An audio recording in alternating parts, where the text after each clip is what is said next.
say missile coming, and these guys go, it's like almost like, oh, I'm just, they're very smart. You guys saw that too, right? I didn't just take too much Advil and hallucinate it. What was that?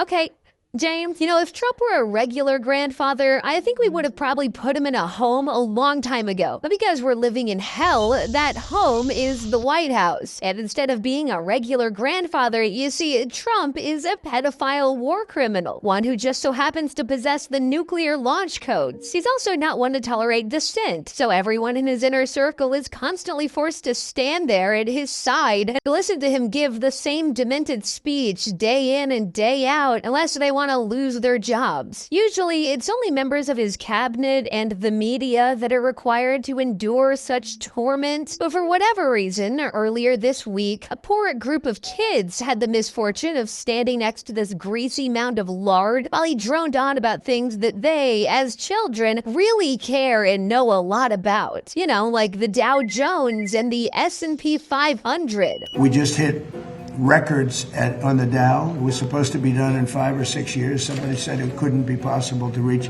50 on the Dow, and I reached 50 in the first year. And then I reached 7,000, and by the way, it just set a new record. The S&P just set a new record, so much higher, 7,500. Yeah, people rightfully called out Biden's failing mental state for years, but I'm wondering when people are going to start to recognize that Trump's brain is just as barbecued as his predecessor. I mean, come on, he says the exact same thing in every media appearance he makes. We're all too familiar with it at this point. He rants about the rigged election of 2020. I said, oh, wow, I'm not going to be able to go as president because they were in 6 years. So I wouldn't be president. I thought I'd easily win the election, which, by the way, I did. And unfortunately, bad things happened. It was a rigged election. And I said, well, I'll do it again. I had the ultimate poll. I did so well.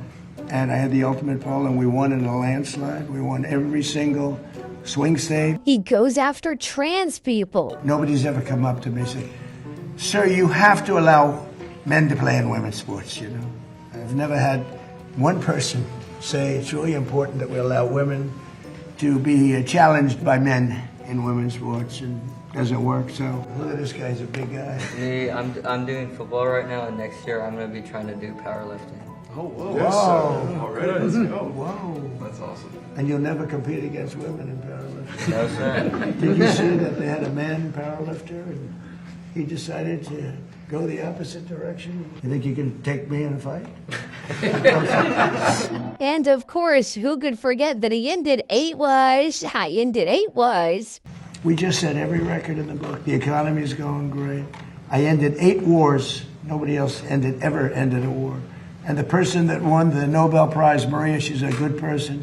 She said, I don't deserve this. This deserves to President Trump. There's never been a man that deserves a Nobel Prize. He ended 8 wars, including India, Pakistan, which would have been a nuclear war. Yet in the same breath, he calls what he's doing in Iran nothing more than a skirmish. We hit an all-time high stock market today, despite that we're in a little skirmish, military. I call it a skirmish because Iran has no chance. They never did. They know it. Yeah, I don't know many skirmishes worth an estimated $74 billion, but whatever we can say to get around Congress. Okay, under no circumstances can we ever allow them to normalize the fact that they get to blow up commercial ships and put mines in the water. So the response to that is we're going to blockade your ships. If everyone's ships are not getting out, your ships are not getting out either. That's not an act of war, that's a defensive measure. It's a counter to what they have decided to do. You know what is an act of war? Putting mines in the water. Why don't the members of Congress, whoever it is complaining about it, they should be all over that. These guys put mines in the water. That alone, mining in the water is illegal, period, under any circumstances, and they've done it. Oh, hey, I wonder what made them put mines in the water. I feel like those weren't there a few months ago. Could it maybe be the war we started? Or, sorry, the skirmish. It's a skirmish. Okay, let's get it right. One that has the potential to get very violent very fast, as the president was sure to point out, while, again, surrounded by children. They can't pay their soldiers. The money is worthless. No, they should do the smart thing, They should do the smart thing, and because we don't want to go in and kill people. We really don't. I don't want to. It's too tough. great people. I know the people. I had so many Iranian friends from New York and from other places over the years. They're great people. I don't want to kill those people. We can't let Iran have a nuclear weapon. You might be too young for this. I don't know if I want. They probably know. They probably know better than most people. But you can't let a bunch of lunatics have a nuclear weapon, or the world would be in trouble. The world would be in trouble. So, I mean, do we really need to get into all of this here? Isn't there something more age appropriate we could bring up, like Roblox or 6'7" or some shit? he can put on weight, like up and down like a yo-yo. And he doesn't take the shot, okay? He doesn't need the fat shot. I said, do you ever take this shot? He didn't even know what the hell I was talking about. What shot? You know what? I'm not sure talking about the fat shot is that great of a topic either. In fact, whatever. Let's just go back to the nuclear war stuff. I mean, it's not like these kids are paying attention. Said recently that if Iranians were armed, they could take over their regime. Do you plan to arm them soon? Well, I don't want to say that, but yeah, I mean, people say, why aren't they protesting? They want to protest, but they don't have any guns. So you could have 200,000 people protesting and have 5 or 6 sick people with guns. And when they start shooting them right between the eyes, and you see a guy fall and another one fall, and you have no guns, don't forget, they killed 42,000 people last month. 42,000 unarmed protesters. They had no guns. So they had a 250,000 people crowd, and they had snipers. They had like 4 or 5 snipers in buildings up high. And you're standing there, and all of a sudden the guy on your left goes down, and somebody. That's what happened with the women protest. They had 200,000 women protesting a year ago, and everyone thought that was the end of Iran. And then all of a sudden, a woman dropped dead with a bullet right there, always right there.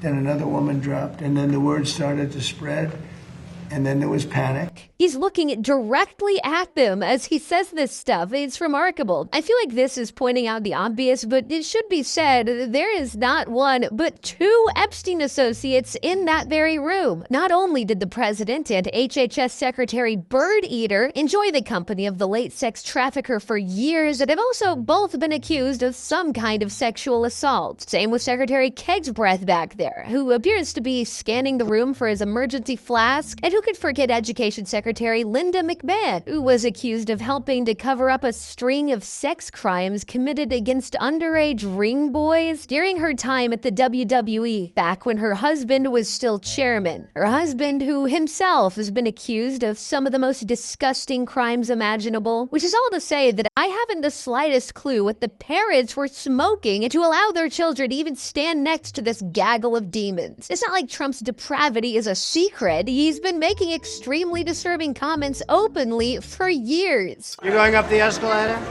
I'm going to be dating her in 10 years. Can you believe it? Trump talking about how he had free reign at his beauty pageants. I'll go backstage before a show. Yes. And everyone's getting dressed and ready. And I'm allowed to go in because I'm the owner of the pageant, and therefore I'm inspecting it. Is everyone okay? You know, they're standing there with no clothes. Is everybody okay? And you see these incredible looking women. And so I sort of get away with things like that. Also, a quick shout out to former Mets pitcher Noah Syndergaard for standing back there and nodding along like a good little bootlicker. It was just an amazing experience. And I mean, I've always been a huge fan of President Trump, and I met him for the first time today. Oh, is that your first time? Yeah, I didn't realize that. You acted like you were old buddies. A dream come true. It's just like I'm riding this bliss in this moment, in this interview with you right now. Yeah, definitely not a cult, by the way. I just really don't quite understand the negativity or the pessimism he gets with the media and some of the population of this nation, because he's just such a patriotic guy, and he cares so much about everybody and just the health of this nation and the health of this world. So true, man. He cares so much about the health of this country that he's shoved people into concentration camps. He cares so much about the health of this world that he sent a barrage of missiles into a number of civilian centers in the Middle East. He cares so much about the world that he threatened to wipe a part of it off the map. I mean, do I really need to keep going? When you see the critics like, oh, he's mentally and physically not with it. You spent a better part of the day with him. What'd you say? I mean, I'm envious of the mental energy that this guy has, the sharpness he has, the comedic nature of everything he says. Like he's just a joy to be around. If you ever find yourself envious of the mental energy that Donald fucking Trump possesses, what you're effectively doing is calling yourself stupider than cattle. And that's not a nice thing to say about yourself, is it? At least have a little bit more self-respect than that. Of course, I've learned to expect this kind of thing from Bryson DeChambeau, who already sold his soul a couple years ago when he signed a 9-figure contract with Live Golf, aka the government of Saudi Arabia, known worldwide for their treatment of dissident journalists and their involvement in 9/11. I mean, seriously, what is it with certain celebrities being so desperate for approval, specifically from this dried-up freak? I just want to say he's amazing. He's done so much. I mean, so much for all of us. I mean, the backbone of this country is small business, plain and simple. And the last guy in office, all we heard was that we were the evil people, we were the bad people, everything else like that. We don't pay our fair share, whatever that's supposed to be. And he made it tough. And this guy, the big beautiful bill, absolutely amazing. You know what I mean? God bless you for letting me get 100% depreciation. It really helps out. Firstly, what is going on with those mannerisms? Take a deep breath or slow down or something, please. You look insane. And secondly, why does Trump have this mildly irritated look on his face like he doesn't want to be there? He either A, finds this level of shameless sycophancy to be disgusting, or B, the more likely option, heard something different when they told him a Pawn Star was coming to the White House. This is literally, I mean, I'm a history buff and I know a lot about this White House thing and everything. Literally, he's going to go down as maybe the best president ever. I love this guy. Really, man? You're a history buff who thinks the best president this country has to offer is a bumbling oaf who can't restrain himself long enough to not talk about targeted killings in front of children? Odd thing to admit. Even Trump does a little, can you believe this guy, hand gesture at the end of it? Like even he can't believe what's coming out of this guy's mouth. Wow. Wow. Either that or he's too doped up on whatever they've been shooting into his hands to show any kind of human emotion. When I see these appearances of him with the kids or falling asleep to the soothing sound of RFK Jr.'s vocal cords, percent of adults are obese or overweight, and 77% of our children cannot qualify for military service. And that should be an eye-opener for all of us. I can't help but think of how far he's fallen. I mean, of course, he's always been morally repugnant in every conceivable way. I just mean his energy level has cratered from where it used to be. A big reason he got elected in 2016 was because of how dynamic he was able to portray himself on the debate stage.